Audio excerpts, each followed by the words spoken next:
Hi guys, so the exercise we have here is another dumbbell exercise and it's a tricep kickback. So again, another isolation exercise, so the only joint that's going to be moving is going to be the elbow joint. So the position that we're in is very similar to that single arm row position. So you can see my wrist is pretty much directly underneath my shoulder. My knee is sitting directly underneath my hip joint. Hips are nice and level, shoulders are nice and level, back is neutral, nice and straight.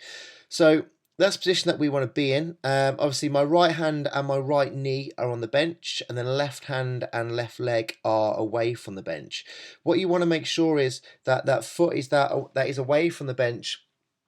Is one, you're in a stable position, but two, it's out of the way of the dumbbell in terms of what's going to happen, because you'll notice from the video the dumbbell is going to kick back, and if my leg is too far out, it's just going to go straight into my leg and I don't really have anywhere to move. So we've got to make sure that we get ourselves into the correct position so we can perform the exercise effectively. So we'll do a couple of reps and then we'll highlight some of the key coaching points as we go through.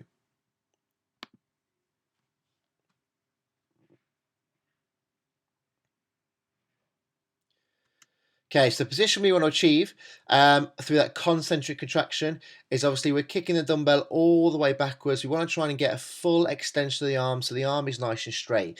Now, this is quite a challenging exercise. You're not going to need a huge amount of weight. You'll see some people try and do this with a little bit too much weight. What will happen is the arm will start rocking all over the place, or the torso, the trunk will start moving too much. We want to maintain that spinal position. We want to maintain, that good quality posture that we had at the start all the way through the movement. Literally the only joint we want moving is that elbow joint. Okay, we're returning back to that start position and just driving back out again.